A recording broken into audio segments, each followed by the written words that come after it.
Have you ever been betrayed by the person you trusted the most? How would you react if the person you would spend the rest of your life with accidentally cheated on you and then offered you a free pass to make things right? Would you accept it, or would you walk away?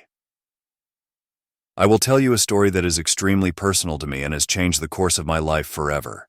This is a story about feelings of love and betrayal, as well as the most difficult choice I've ever made.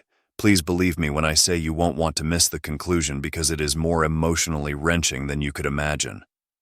So there I was, in what appeared to be a perfect relationship, when everything came crashing down most unexpectedly.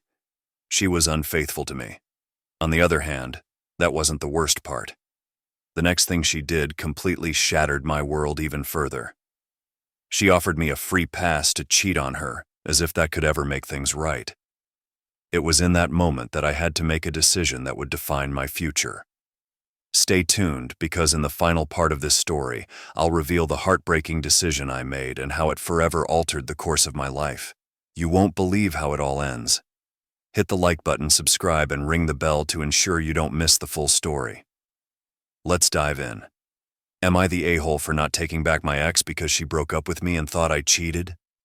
I, 20 male, and my girlfriend, 25 female, have been dating since I was 18. I connected with her. She was my first ever girlfriend, my first time, and my first everything. Our sex life was amazing, and I wouldn't have traded her for anything. But a few months ago, I went to a birthday party for a friend, and she was just turning 22. My girlfriend was busy and couldn't make it, but somehow an image of me hugging the birthday girl, mind you, my friend is a lesbian, and videos of me giving her a piggyback ride to her cake made their way to my girlfriend. When I got home, she immediately confronted me and asked if I had done anything. I said no and practically told her what I did, pointing out that I texted her throughout the night I was out, as well as the fact that my friend was a lesbian. But it still wasn't enough, and she left me. To say the least, I was heartbroken, so I smoked some Zaza and hung out with a few friends to cheer myself up, which worked a little. But 2 months later, she contacted me, realized she was wrong, and wanted to get back together. But I declined. She's calling me all bunches of names, saying it was a mistake. She has also confessed that she slept with someone the next night after breaking it off with me, and offered to even give me a free pass to sleep with someone else, and that she's sorry. And now I'm sitting there wondering if I'm the culprit for not taking her back. Edit. Forgive my spelling. It was almost 3 a.m. when I made this, and I needed some advice. Am I the a-hole? First, she left to screw that other guy. Her reasoning was BS, and she knew it. Now, the new guy doesn't want her, and she wants to return to her safe guy. Could you not give her back? Don't worry. She is not good for you. She's calling you because she feels entitled to your support and assistance. She deserves what she has now, nothing and no one. Let her rebuild her life alone while you move on to bigger and better things. Someone else chimes in. Don't. She started this drama by accusing you of cheating. She escalated this drama by breaking up, and then she capped it off by having sex with someone else. Now she's regretting her mistakes. What happens once is more likely to happen again. Move on with your life. No, not the a-hole. One more person chimes in. Don't you get it? She did that because she was already cheating on you and was just waiting for an opportunity to break up with you and him. Why do you think he was ready and waiting the very next day? Is this the type of woman you want to give a second chance to, let alone have any contact with? She'll drag you down and destroy you. Run. One more comment. She showed you who she is. Believe her. She doesn't need evidence to find you guilty of betrayal, and she showed your relationship wasn't that important to her by jumping straight to a rebound hookup. This red flag behavior won't be limited to this one incident, or even suspicions about your fidelity. Not the a-hole. Leave her in the past, where she belongs. She might have been the older one in your relationship, but it sounds like you have her beat for emotional intelligence. Hey, at least you discovered your girlfriend's true colors, and they aren't exactly rainbows. Accusing you of infidelity, dumping you, and then doing the horizontal mambo with someone else faster than you can say break up. That's some Olympic-level emotional gymnastics right there. And now she wants you back? With a side dish of name-calling, a sprinkle of guilt, and a lot of regret? But remember, forgiveness is divine, and forgetting that you've been played like a fiddle is just plain foolish. So, are you the a-hole for not taking her back? My friend, you're the MVP of self-respect. Same day, 10 hours later. It's been about 7 whole hours since I made the post. I haven't been able to sleep because Reddit was practically blowing my phone up with notifications, and my ex is still trying to win me back. I got a few messages asking when I met, and they even blamed me and accused me of not telling the full story or giving her a reason to think I was, so I'm here to clear the air a bit. Just a few hours ago, after my Reddit post, my now ex-girlfriend confessed that she had been texting this guy since I was 19. Still, they instantly got together the day after she broke up with me. I know the guy pretty well, and to be honest, he is a buttock. He used to bully me as a freshman in high school, and when he was a senior, he mostly made insults about my weight. I was a fat kid in high school, but I slimmed down quickly after. He reached out to her and they started talking. But then he cheated on her with another girl, and he admitted he sent those photos to her to stir up some crap and get her to break up with me. Not going to lie. When I found out, I wanted to beat this guy's butt, but I decided to be the bigger person. She's been begging for hours. I just got around to blocking her, which gave me peace. Regarding how I and my girlfriend met, I might have or might not snuck into a party where alcohol was present. She approached me first, and I was honest about my age. 17. However, we still chatted, became friends, and eventually started dating a few months after I turned 18 because she and I had common interests and were cute, so I shot my shot.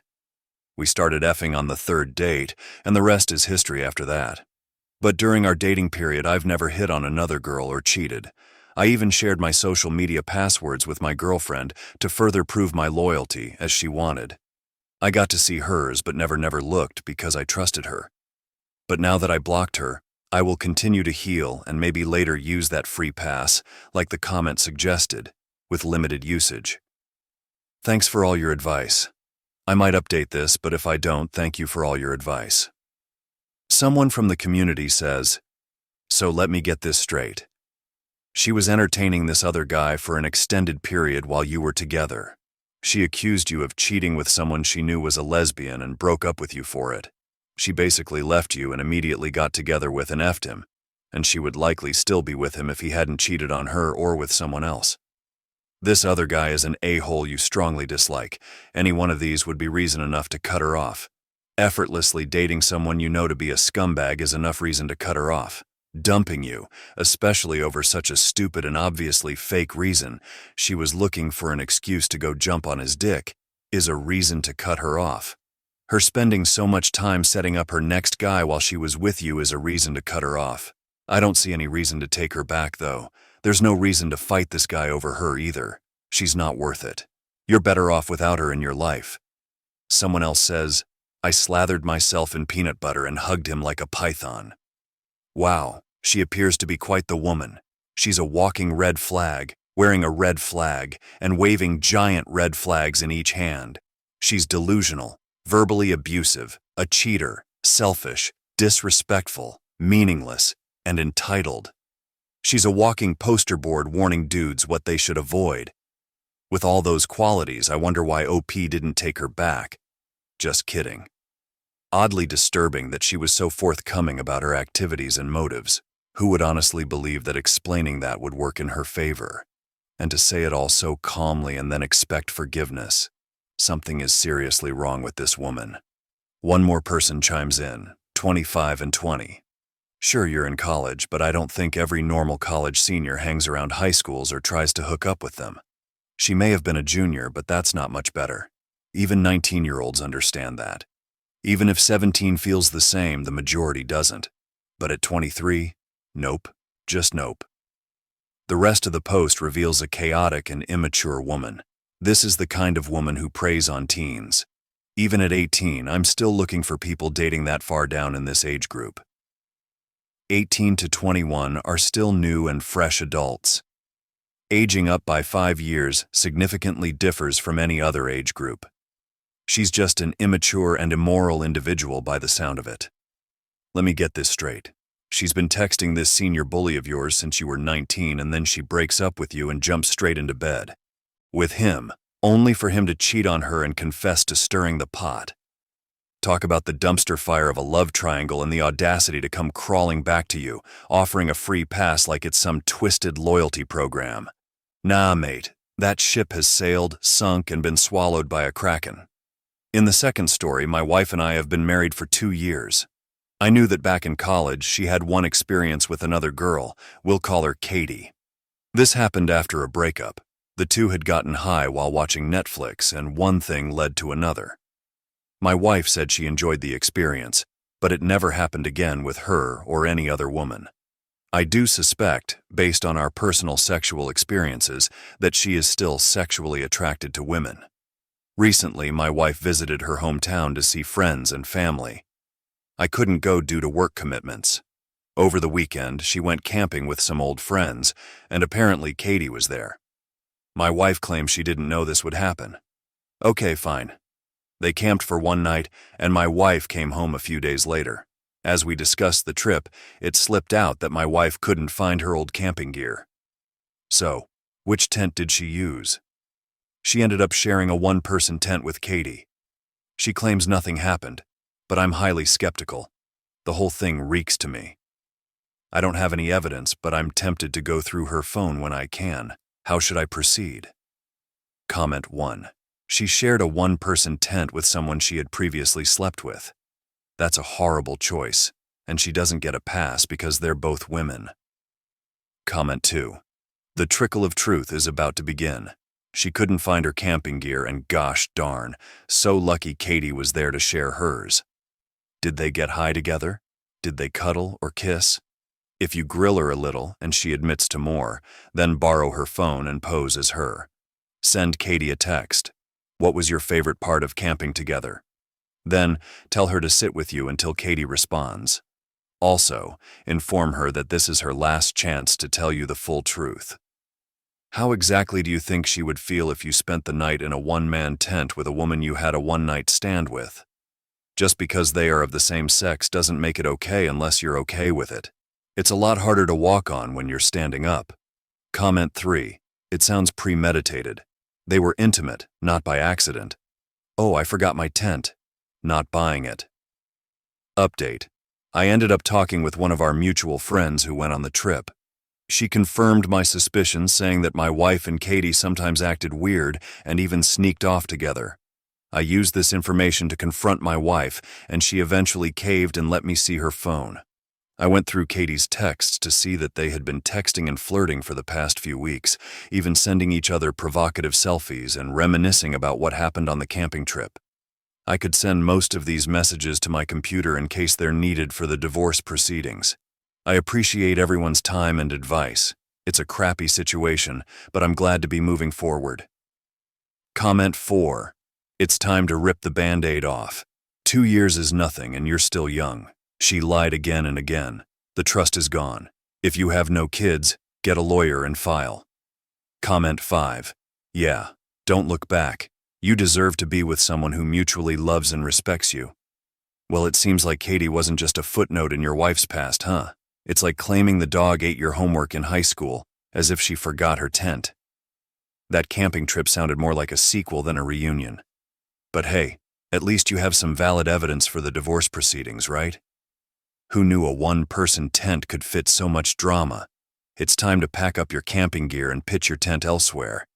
Plenty of fish in the sea know the difference between a camping trip and a rendezvous with an ex-flame. Here's to finding someone more interested in building a solid foundation than pitching flimsy excuses. The events and revelations in your story make it clear that trust in your marriage has been severely compromised. The actions and decisions made by your wife, especially regarding the camping trip and her ongoing communication with Katie, indicate a significant breach of trust and respect in your relationship. Remember, moving forward from a betrayal is challenging, but it's also an opportunity for growth and finding a path that leads to a healthier, more fulfilling life. Prioritize your well-being and make decisions that align with your values and long-term happiness. Thank you for watching. If you found this video helpful or relatable, please give it a thumbs up and share your thoughts in the comments below. Don't forget to subscribe to my channel and hit the notification bell so you never miss an update. Your support means the world to me. Take care, See you in the next video.